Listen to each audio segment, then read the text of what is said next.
تو اللہ کریم نے آج سے 400 سال پہلے حضرت علاء الدین مدنی رحمۃ اللہ تعالی علیہ کو مدینہ منورہ سے روانہ فرمایا، برے صغیر میں دین تبلیغ کے لیے معمور فرمایا، جن کا انتقال لنگر مخدوم میں ہوا۔ کوئی ان کے اصلی نام نامی سے واقف نہیں، جہاں چونکہ اللہ کے دین ہی کی بات کرتے تھے تو ہمارے لوگوں نے نام ہی اللہ دین ڈال دیا۔ اب اللہ دین ہی، ہم تو اللہ دین ہی جانتے ہیں۔ سلطان العارفین حضرت خواجہ علاء الدین مدنی رحمۃ اللہ تعالی 300 سال بعد ولادت ہوئی حضرت مولانا اللہ یار خان رحمۃ اللہ علیہ۔ پھر انہوں نے علم ظاہر حاصل کیا، پھر مناظر بنے، متبحر عالم بنے، پھر قدرت انہیں عجیب سے انداز سے حضرت خواجہ عبد الرحیم رحمۃ اللہ علیہ کے پاس لے گئی، جو اس وقت صاحب مجاز خواجہ علاء الدین مدنی رحمۃ اللہ علیہ کے اور ان کے مزار پر ہی مقیم تھے۔ وہ سبب بنے، انہوں نے حضرت کو مراقبات ثلاثہ کرا کے برزخ میں پہنچا دیا، خواجہ علاء الدین مدنی رحمۃ اللہ علیہ کے سپرد کر دیا۔ 15 سال لگے حضرت کو لطائف، مراقبات، سیر کعبہ، فنا فی الرسول، فنا بقا اور سالک المجذوبی کرنے میں۔ حضرت فرماتے تھے کہ میں لطائف اس طرح کرتا تھا کہ تہجد کے بعد لطائف شروع کیے اور فجر پڑھ کر اشراق تک، اور اشراق پڑھ کر چاش تک، کھانا کھا کر پھر دوپہر سے ظہر تک، پھر ظہر سے عصر تک، پھر عصر سے مغرب تک، مغرب سے عشاء تک، صرف لطائف۔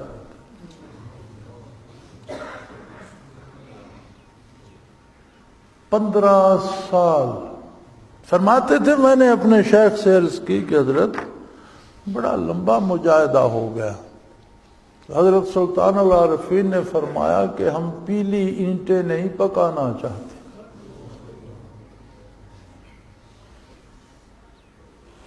پٹھے میں اینٹیں پکتی ہیں نا، جو پختہ ہوتی ہیں وہ سرخ ہو جاتی ہیں، اور جو نیم پختہ ہوتی ہیں وہ پیلی رہ جاتی ہیں۔ تو حضرت فرماتے تھے مجھے حضرت سلطان العارفین نے فرمایا ہم پیلی اینٹیں نہیں پکانا چاہتے۔ وہ قدرت کی منصوبہ بندی ہے بھائی۔ 350 سال بعد ایک بندہ حاضر ہوا، پھر اسے وہ مقامات سلوک و تصوف حاصل ہوئے جو 14 صدیوں میں اپنی مثال ہے۔ تبع تابعین کے بعد سے لے کر، یعنی جب سے ولایت شروع ہوئی ہے تب سے لے کر آج کے دور تک جو مراقبات حضرت شیخ رحمۃ اللہ تعالی علیہ کو نصیب ہے، اس سے پہلے کسی ولی کو وہ مراقبات نصیب نہیں۔ یہ چیزیں کتابوں میں نہیں ملتی، یہ صدری علوم ہے، سینے میں کتاب ہے، اس میں لکھے ہیں۔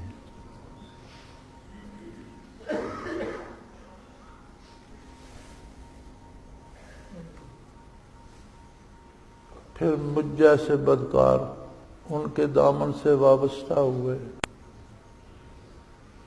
الحمدللہ 25 برس تک خدمت کا موقع نصیب رہا۔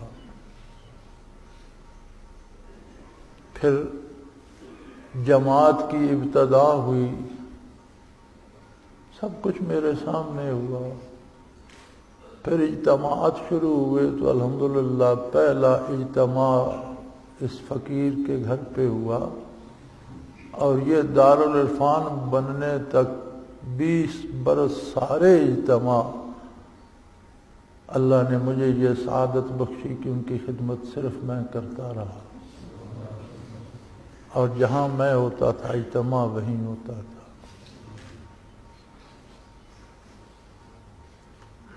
80 میں حضرت رحمت اللہ تعالی علیہ نے اس مسجد کی بنیاد رکھی. غالباً 79 میں اس کا نقشہ شکشہ بنا، بنیادیں کھدیں، جگہ مختص ہوئی.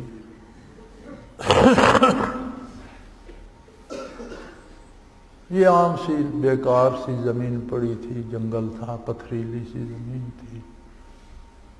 الحمدللہ میں نے بہترین قابل کاشت ٹکڑا زمین کا اس کے بدلے میں دے کر یہ خرید کر مسجد کو دی، اور اس کے گردا گرد یہ میلوں میں یہ جائیداد ساری میں نے خریدی ہے، اللہ نے مجھے دی ہے، میں نے اس ادارے کو دی ہے.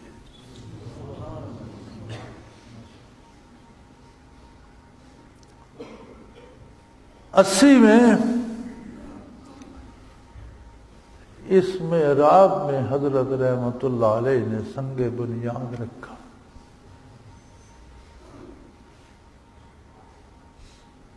یہ وہ تسلسل ہے، اتممت علیکم نعمتی. یار آپ تمام اولیاء اللہ کی سمانے پڑ جائیں، میں آپ کو ایک جانچنے کا انداز بتاتا ہوں. یہ تو کوئی سننے والا کہے گا جی انہوں نے بڑ مار دی، کہ اپنے شیخ کو اتنا بڑا بتا دیا، لیکن ایک معیار ہے. جتنے بڑے سے بڑے نامور اہل اللہ گزرے ہیں، ہر گلیرا رنگ و بوئے دیگر است، ہمارے سر کے تاج ہیں سارے، ہم ان کی پاؤں کی خاک بھی نہیں ہیں. سب اچھے ہیں، ان میں کمی کسی میں نہیں ہے، اچھے ہیں، کچھ اچھوں میں بھی اچھے ہیں. سب اچھے ہیں، کچھ اچھوں میں بہت اچھے ہیں. کسی کی سوانح عمری میں مجھے یہ بات بتا دو کہ جو آیا وہ صوفی ہو گیا، صاحب حال ہو گیا، اس کا دل روشن ہو گیا. کوئی ملتی ہے مثال؟ یہ سنت ہے.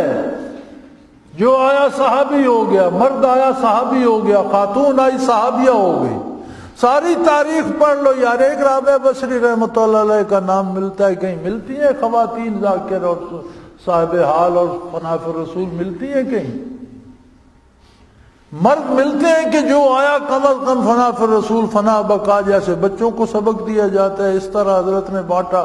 کسی کی سوانح عمری میں مجھے لا کر دکھاؤ. ہاں سب نے اس شمع کو روشن رکھا، سب کو ظاہری شریعت کا پابند کرنے کی تلقین فرمائی، تسبیحات عطا فرمائی، وظیفے فرمائے. لیکن 5 لاکھ اگر مرید تھے تو 5 مریدوں کو قلبی نعمت سے سرفراز فرمایا. اور یہ بھی بڑی بات ہے. میں نہیں جانتا کہ لوگ مولانا احمد علی لاہوری رحمۃ اللہ علیہ کو جانتے ہیں، میں سمجھتا ہوں لوگ نہیں جانتے. مجھے اللہ نے بتایا، میں جانتا ہوں، میرے شیخ نے بھی مجھے بتایا، اپنے زمانے کے کتب ارشاد تھے، صاحب منصب تھے. دنیا میں کتب کے منصب پر 4 آدمی ہوتے ہیں، 6 ارب میں سے 4 بندے 4 کتب ہوتے ہیں. ان 4 میں سے ایک مولانا احمد علی لاہوری رحمۃ اللہ علیہ تھے. لیکن ان کے وصال کے بعد مجھے ایک بندہ بتاؤ جسے قلم بھی آتا.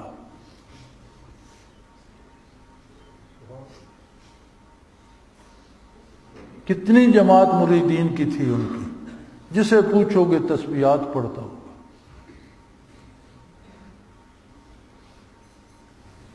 پھر یہ کام، یہ سنت تھی. جو آیا دربار رسالت میں صحابیت سے، جو صحابہ کے پاس آیا تابعی ہو گیا، عورت تھی یا مرد. جو تابعی کے پاس آیا تبع تابعی ہو گیا، عورت تھی یا مرد. وہاں یہ سنت ختم ہو گئی. پھر جو آیا مرید ہوا، چند لوگ ان میں سے صاحب حال بنے. یہ سنت زندہ کی حضرت مولانا اللہ یار خان رحمت اللہ علیہ نے، کہ جو آیا دولت قلب سے سرفراز ہوا. ہمارے ہاں مساجد میں غریبوں کو پانی بھرنے کی اس پہ لگا دیتے ہیں، اسے پنہارا کہتے ہیں. عموماً مساجد کے پنہارے خود بے نماز ہوتے ہیں، گاؤں کے کمی کاری ہوتے ہیں. اور خود نماز روزہ نہیں کرتے، مسجد میں پانی بھر دیتے ہیں۔ میں اس بات کا شاہد ہوں، میرا رب جانتا ہے، میں نے حضرت کی مسجد کے پنہارے کو بھی فنا فی الرسول دیکھا۔ مجھے بتاؤ یہ بات کہیں ملتی ہے؟ کسی تاریخ میں کھنگالو۔ اس ہستی نے اس محراب میں سنگ بنیاد رکھا،